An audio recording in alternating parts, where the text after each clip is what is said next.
Alors bonjour à toutes et à tous et bienvenue dans ce premier épisode de ce podcast fraîchement lancé par Lila qui a eu la gentillesse de m'inviter pour ce premier volet. Vous n'êtes pas sans savoir qu'actuellement se déroule le prestigieux Festival de Cannes qui se tient habituellement en mai mais qui a dû être repoussé cette année. Et c'est en décortiquant minutieusement chaque section cannoise comme la semaine de la critique, la quinzaine des réalisateurs ou encore la sélection Un certain regard qu'a germé en nous l'idée de vous proposer à notre tour 10 films à voir durant cet été. Nous vous dévoilerons donc chacune à tour de rôle 10 longs métrages en tout, qui résument bien nos goûts hétéroclites. Vous aurez donc le droit à un chouette mélange, à savoir fantaisie Wes Andersonienne, drame français ou encore film évoquant les merveilles de la sororité. Dans Pierrot le Fou, Belmondo disait « J'ai toujours voulu savoir ce que c'était exactement que le cinéma ». C'est donc avec un immense plaisir que Lila et moi nous vous présentons aujourd'hui des longs métrages qui peuvent prétendre pouvoir répondre à cette question. Bonne écoute à toutes et à tous. Pour mon premier film, je vais présenter Le Grand Hôtel de Budapest de Wes Anderson, sorti en 2014. Ma cousine n'arrêtait pas de me conseiller de le regarder, si seulement ça ne m'a pas pris une éternité. J'étais perdue dans cet univers charmant, nostalgique et compliqué de Monsieur Gustave H., le fastidieux concierge du Grand Budapest Hotel, dans une ville thermale de la République de Zaborska. L'univers de Monsieur Gustave n'est pas seulement le miroir de l'histoire mouvementée de l'Europe de l'Est du XXIe siècle, il fait aussi subtilement écho au décor lumineux de la Belle Époque. Ce fut mon premier film de Wes Anderson et j'étais ébloui par ce dernier. Eh ben, ce n'est pas tout à fait par hasard que le réalisateur a évoqué Monsieur Gustave et la République Zaborska, qui est un pays imaginaire d'Europe de l'Est. Issu de l'esprit brillant de Wes Anderson et de son coécrivain Hugo Guinness, Anderson a déclaré que le scénario avait été inspiré par son ami Hugo et les romans de Stefan Zweig sur lesquels il était tombé par hasard il y a quelques années. En résumé, un écrivain célèbre se remémore sa rencontre avec Zéro Mustapha, le mélancolique propriétaire d'un grand hôtel d'Ikati au cœur de l'Europe centrale. Autour d'un dîner, Monsieur Mustapha, qui fut l'homme le plus riche de la République de Zaborska, raconte ses débuts en 1938 comme lobby boy dans les couloirs du Grand Budapest Hotel. Alors au comble de sa gloire, le concierge, le charmant, badin et prolixe Monsieur Gustave le prit sous son aile. L'une des clientes attirées de l'hôtel L'Antique Madame D, l'une de ses innombrables vieilles maîtresses, lui légua un tableau de Renaissance d'une immense valeur. Une cascade d'aventures extravagantes pleine de péripéties extraordinaires sur fond de montées de périls totalitaires s'ensuivaient. I go to bed with all my friends.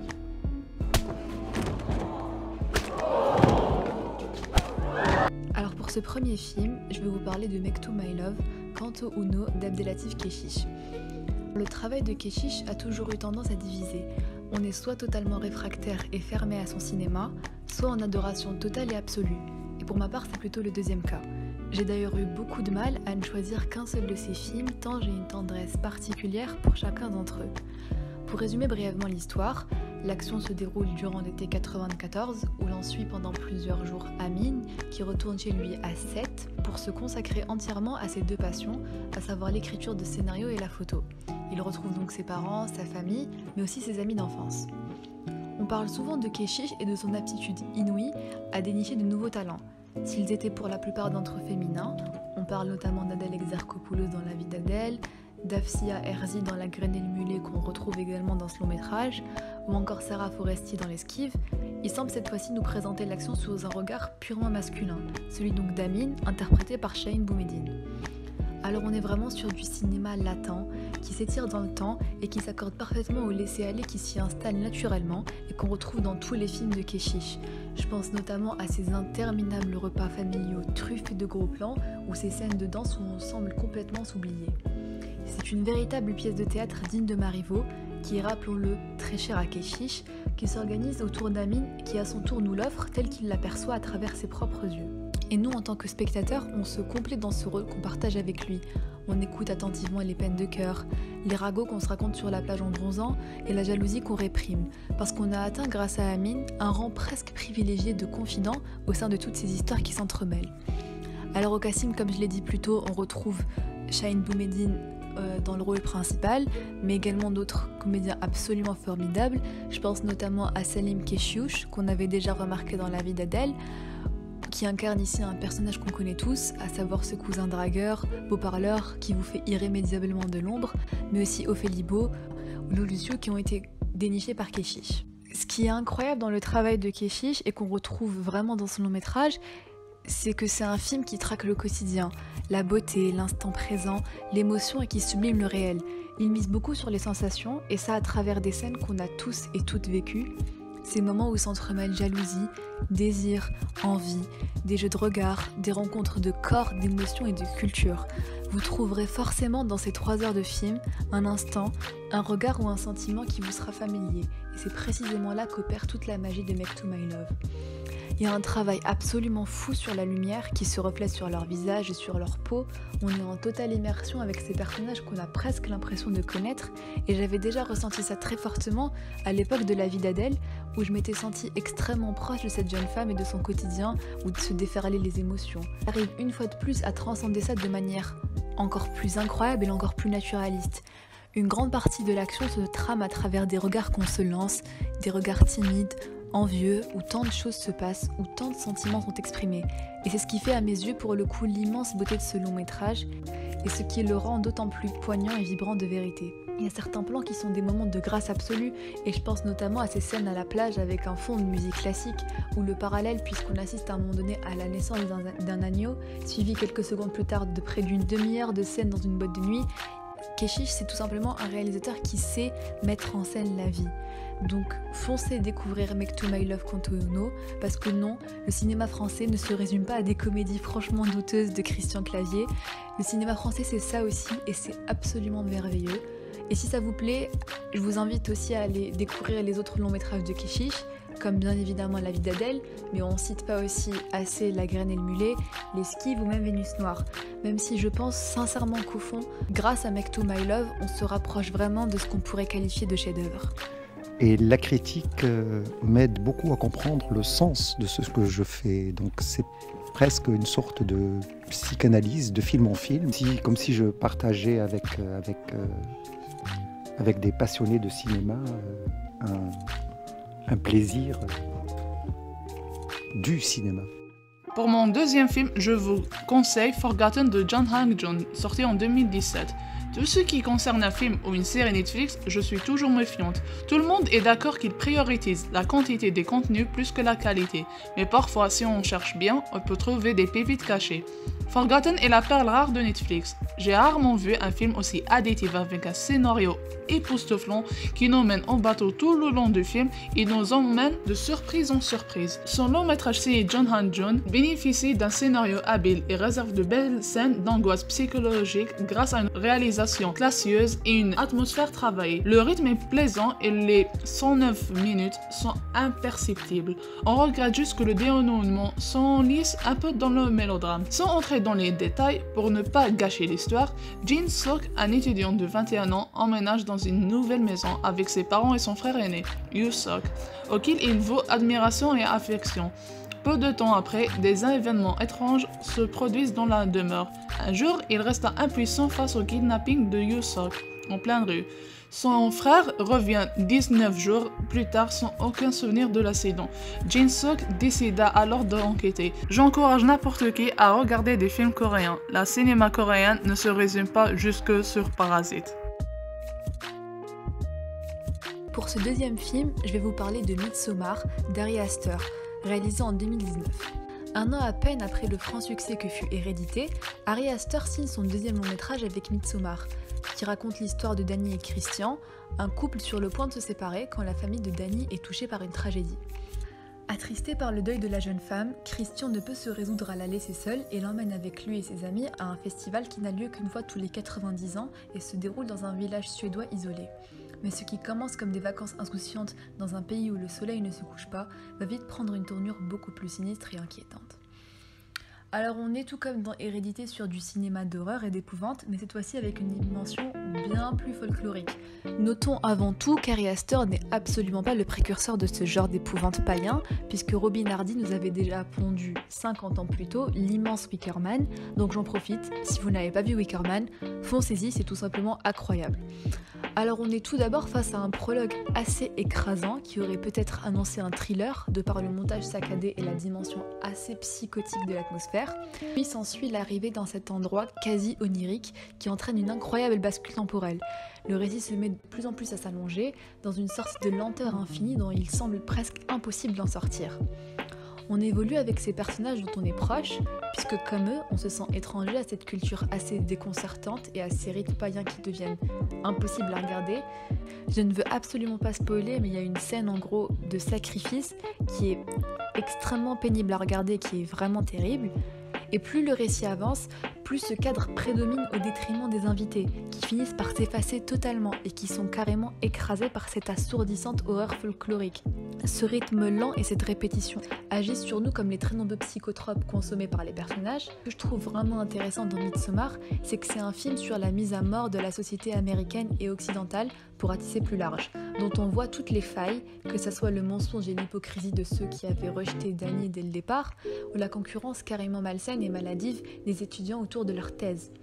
Ces travers-là sont mis en avant de manière pas vraiment subtile, puisqu'en parallèle on a une communauté qui festoie, qui danse, qui s'aime, qui communique et qui reste soudée jusqu'au tout dernier plan du film.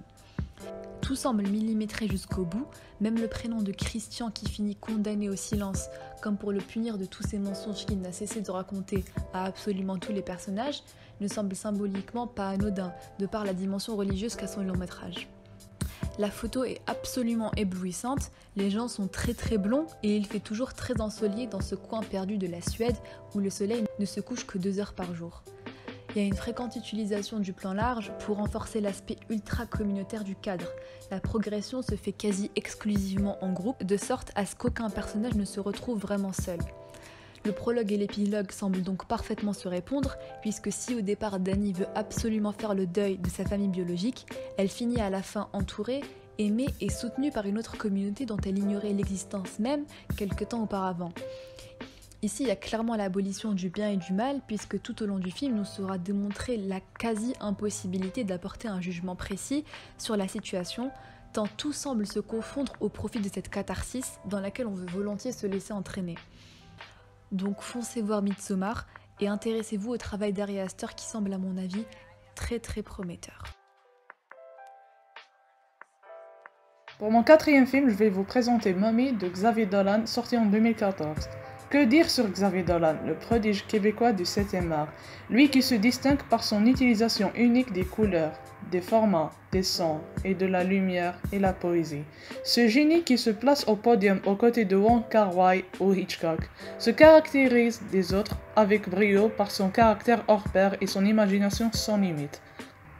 Débutant à l'âge de 20 ans avec le film J'ai tué ma mère, une réalisation maîtrisée aux acteurs remarquables de sincérité, dans lequel le jeune homme impose déjà son style, mais aussi le respect de la critique cinématographique, ce qui lui a permis de réaliser Les Amours imaginaires, Lawrence Anyway, Tom à la ferme et Mummy, son 5e long métrage. Mummy est un drame dans lequel les relations mère et fille sont de nouveau mises en œuvre en avant, mais de l'aveu du cinéaste sur un ton plus grave que J'ai tué ma mère. Le film met en vedette Anne Dorval, l'actrice fétiche de Dolan, ainsi que Suzanne Clément et Antoine-Olivier Pilon. Anne Dorval joue Diane, une veuve quadrangénaire, est forcée de récupérer la garde de son fils Steve, un adolescent hyperactif et violent. Au centre où il a séjourné, on la prévient, les retrouvailles risquent d'être mouvementées. Mais Diane, de forte personnalité, indépendante et exorbitante, veut faire mentir les médecins de l'hôpital. Elle est la mère de Steve, sa chair et son sang.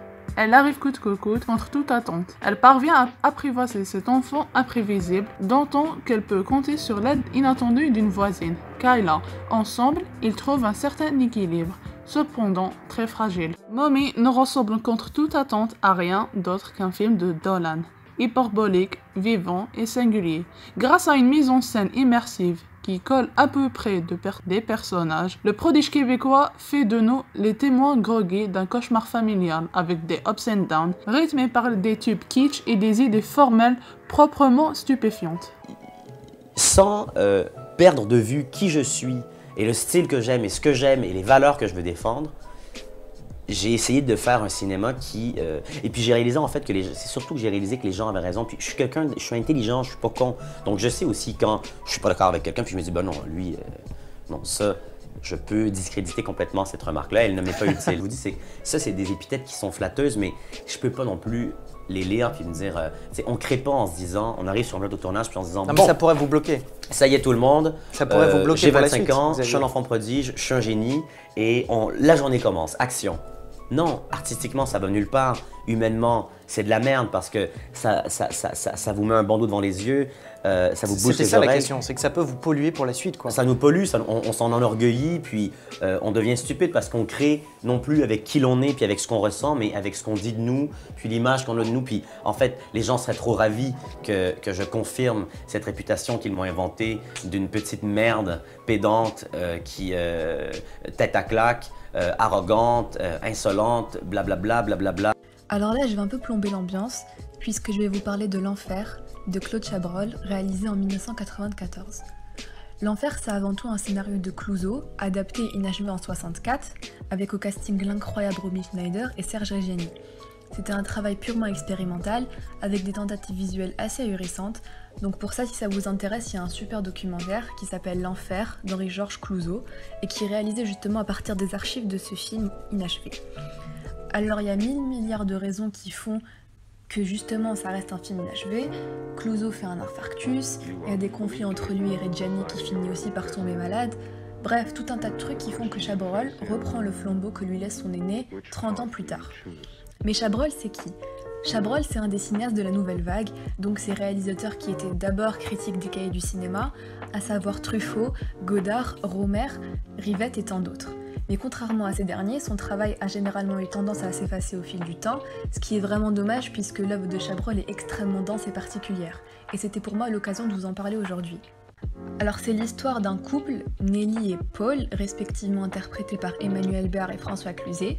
Ce dernier finit par racheter l'hôtel du Lac, sombre peu à peu dans l'alcool et la dépendance et nous entraîne avec lui dans sa folie. Mais avant de vous parler de ce long métrage, il y a un message très important que je me dois de vous délivrer. Avant de se lancer dans ce film, qui est avant tout purement expérimental et complexe, il est fondamentalement nécessaire de connaître tous les enjeux du film.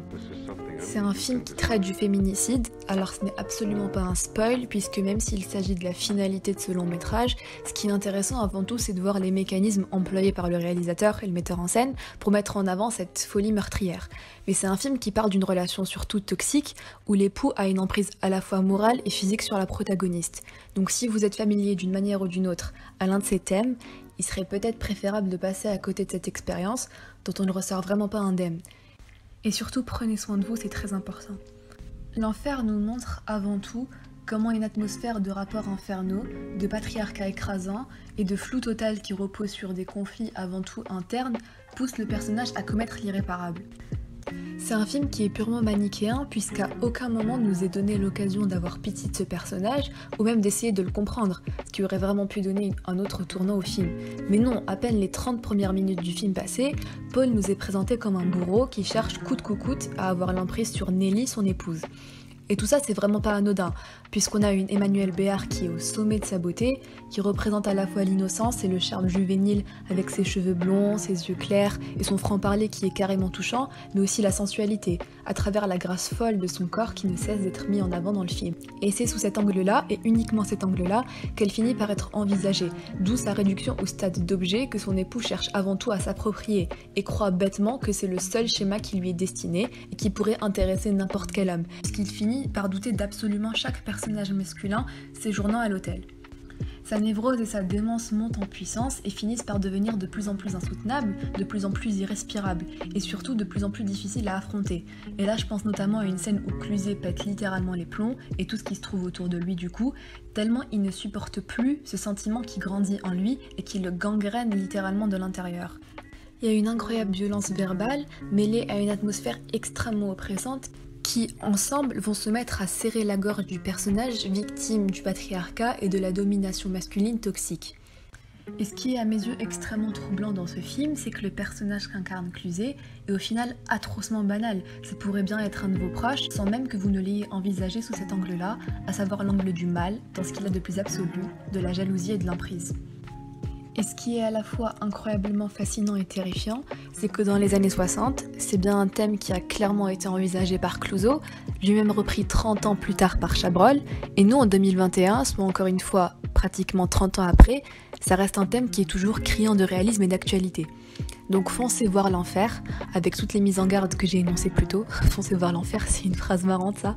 C'est un film vertigineux, vous allez passer par un prisme incroyable d'émotions, pas particulièrement agréable, mais c'est ça aussi le cinéma, c'est oser affronter des thèmes qui nous font peur ou qui dérangent, mais qui ne sont jamais de trop, tant qu'ils sont soigneusement conservés derrière un écran.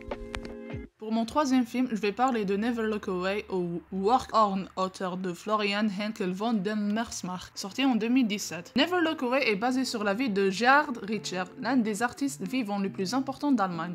Du fait que le projet avait peu de rapport avec le récit de la vie de l'artiste, donné au cinéaste à travers des heures d'entretien préparatoire, le célèbre reclus Richter s'en est depuis éloigné. Von der Meersmark a apparemment promis un récit fictif, puis a fait tout son possible pour lier l'artiste au projet. Quelle que soit la vérité du sujet, cela vaut la peine d'être mentionné, surtout dans la mesure où Never Look Away lui-même traite des questions de représentation, couvrant un peu plus de 30 ans d'histoire d'Allemagne en 3 heures. Le film commence en 1937. Le parti nazi organise une célèbre exposition d'art dégénéré qui s'ouvre à Dresde avant de parcourir d'autres villes allemandes. Hitler dénonce l'art moderne depuis ces années, les artistes étant tous incompétents, tricheurs et fous. Et cette exposition donc était le prolongement de son attaque contre le monde moderne, contre les valeurs humaines partagées, mettant en vedette des artistes comme Picasso, Mondrian, Kandinsky, Paul Klee, Georges Grosz, dont une section entière consacrée aux artistes juifs. L'exposition était une explosion de propagande contre les impuretés de la culture allemande. Un petit garçon nommé Kurt et sa tante Elisabeth, à l'esprit libre, se tiennent dans un groupe écoutant un guide touristique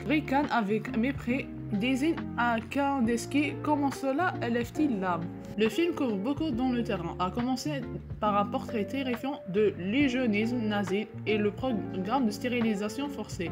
Lorsque Elisabeth est emmenée dans une institution suite à une dépression nerveuse, elle est déplacée sous les soins d'un célèbre gynécologue, le professeur Karl Sebam, qui la programme pour la stérilisation. Cette chute a dû à une confession avec le Führer, dans lequel elle a été désignée afin de lui remettre un bouquet de fleurs lors d'un défilé local. Elisabeth disparaît du film, mais sa mémoire persiste, un fantôme vacillant à la périphérie de la connaissance de Kurt, à peine rappelée mais présente. On pourrait même dire qu'elle était la source de son art. Plus je pense à Never Look Away, plus j'y pense en termes de ce qu'il a à dire sur l'art et l'expression artistique, en particulier pour ceux qui vivent dans une société totalitaire. L'art est toujours dans la ligne de mire. L'art doit être contrôlé, ce qui peut et ne peut pas être dit, ainsi que la manière dont les choses doivent être dites. Les idéologues exigent que l'art soit édifiant. L'art doit véhiculer le message correct. L'art doit abolir l'ambiguïté. Que se passera-t-il si les artistes étaient libres de faire l'art qu'ils veulent faire? Que se passera-t-il si c'était aux spectateurs de décider du sens? Fils de Lucien, le cinéma fait de toi un bon gamin. Et que c'est quoi? Cinéma! Je vais maintenant vous parler d'Eyes Wide Shut de Stanley Kubrick, réalisé en 1999. Nicole Kidman qui fait tomber sa robe, Nicole Kidman qui discute tranquillement avec son mari aux toilettes, Nicole Kidman et son légendaire sourire en coin. Je vous parle bien évidemment d'Eyes Wide Shut et de ces scènes légendaires qui sont dans un coin de nos têtes depuis des années déjà, qu'on l'ait vu ou non. Alors Kubrick décède juste après avoir fini le premier montage et 6 jours après l'avoir montré au couple Cruise et Kidman, d'où certains râleurs qui affirment que ce n'est pas le film que Kubrick voulait, puisqu'il est connu pour son perfectionnisme, qui fait qu'il s'attarde énormément sur le montage et qu'on n'a pas la version qu'il souhaitait nous offrir. On est évidemment en droit de se dire qu'effectivement, s'il n'avait pas passé l'arme à gauche, le film aurait été différent. Mais ça reste avant tout un montage et une version que Kubrick a souhaité et a envisagé à un moment donné, et c'est ce qui renforce vraiment la beauté de ce film à mes yeux. D'autant plus qu'un mythe s'est construit autour du film puisque 22 ans plus tard, le mystère plane toujours quant aux conditions de tournage et aux 1000 milliards de polémiques qui ont entouré la production de ce film. Alors pour la faire courte, c'est un couple très riche, à savoir Alice et Bill, qui décident un jour, après une soirée, de s'avouer ses fantasmes sans pour autant savoir dans quel pétrin ils vont se mettre. Se met alors en place une préparation quasi obsessionnelle de Kubrick pour atteindre ce parfait cliché du couple en pleine crise. Il entraîne pendant 19 longs mois de tournage son équipe et ses acteurs dans un studio londonien. Alors ça c'est absolument fou parce que quand on voit le film, on pense clairement qu'il s'agit là de rues new-yorkaises alors qu'en réalité non. C'est vrai, ça a vraiment été tourné du début jusqu'à la fin dans des studios londoniens. Tout ça pour les faire entrer dans une spirale qui se veut créative mais surtout libératrice, puisqu'on veut avant tout pousser à bout le couple Cruise-Kidman, qui sont américains jusqu'au bout des ongles, à la fois à l'écran et dans la vraie vie. Bill, le personnage interprété par Cruise, agace à la fois par ses manières terriblement mondaines et sa manie incessante de répéter chaque question qu'on lui pose et de prendre une moue dubitative 3 secondes plus tard. Bref, tous ces artifices de la mise en scène sont avant tout l'image que renvoient ces deux acteurs à ce moment-là, et ça, Kubrick en est bien conscient. Eyes Wide Shut est à mes yeux un parfait film sur la désillusion. Désillusion de voir que son épouse ne colle pas à l'imaginaire parfaitement rangé qu'on lui souhaitait et qu'on avait d'elle. Désillusion de voir que notre rang social ne nous apporte pas tous les prestiges qu'on aurait espérés par rapport au monde qui nous entoure, qu'on découvre tout d'un coup comme étant grossier, fantasque, effrayant et même carrément dangereux. Les fantasmes du couple sont traités de manière certes grandiose et totalement démesurée. Je pense notamment au côté immensément théâtral de la mise en scène des fantasmes de Bill, mais ce n'est que pour accentuer la médiocrité de leur nature, à savoir un étranger rencontré lors d'une soirée pour madame et un trio avec 2 jeunes femmes pour monsieur. C'est le reflet même de la crise conjugale de 2 êtres qui, se refusant le bonheur, décident de se détruire de manière continuelle dans l'unique but de tester leurs limites. Ils sont alors confrontés à un véritable choix, assouvir ses désirs au risque de briser la soi-disant harmonie qui régnait entre eux jusque-là, ou y renoncer et retomber dans la monotonie conjugale.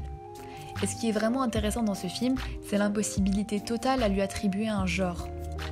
On bascule continuellement du drame érotique au thriller, et pour cause, les fantasmes sexuels représentés ou non sont avant tout l'allégorie de nos propres désirs, auxquels nous sommes quotidiennement confrontés, quelle que soit leur nature et leur forme. Et on constate souvent avec embarras à quel point nous les avons fantasmés et peut-être même excessivement idéalisés, sentiment qui est parfaitement représenté dans le film par le masque posé sur l'oreiller. Et j'ai toujours eu ce sentiment devant les films de Kubrick, où je suis fascinée par absolument chaque détail, que ce soit la beauté du cadre, la fluidité du scénario ou les artifices de la mise en scène. Foncez voir Eyes Wide Shut, les yeux fermés mais pas trop, pour profiter pleinement de cette incroyable expérience à la fois visuelle et sensorielle, puisque c'est à mes yeux potentiellement mon Kubrick préféré. Pour le dernier film, je vais parler de Et maintenant, on va où de Nadine Lebaki, sorti en 2011.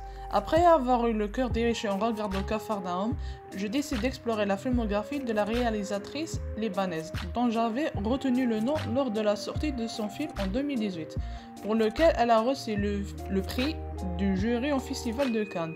L'année suivante, elle devient présidente du jury de la sélection Un certain regard. Et maintenant, on va où apparu dans les résultats de mes recherches. Dès les premiers instants de ce long métrage, on remarque des femmes unies par le deuil, malgré leurs différences religieuses. La conséquence d'une guerre funeste et inutile. Arrivé à l'entrée du cimetière, le cortège se sépare en deux, l'un musulman, l'autre chrétien. La détermination sans faille de ces femmes de toutes les religions est de protéger leur famille et leur village des menaces extérieures, faisant preuve d'une grande ingéniosité, inventant de drôles de stratagèmes. Unies par une amitié indéfectible, les femmes n'auront qu'un objectif: distraire l'intention des hommes et leur faire oublier leur colère et leurs différences. Auparavant, Nadine Lebaki a dit que le cinéma est une arme non violente pour changer les choses. On peut remarquer cette envie de apporter du changement dans ce film. Des femmes, des mères, des sœurs qui affrontent les absurdités des conflits, en ajoutant un accent d'humour et qui aborde une réalité libanaise qui était inconnue afin de guérir de la calamité. Mais quand les événements perdront un tour tragique, jusqu'où seront-elles prêtes à aller pour éviter à perdre ce qui reste? Le cinéma est vraiment un moyen de s'exprimer de manière très différente, où il y a tellement de choses à explorer, tellement de vocabulaire cinématographique à explorer, de formats à explorer, de manières de proposer les choses à explorer. J'aime pas être cloîtrée dans une manière de faire les choses, et donc c'est pour ça que j'aime pas être jugée. Pour finir, je vais vous parler de La Nuit du Chasseur, l'unique long métrage de Charles Haughton réalisé en 1955.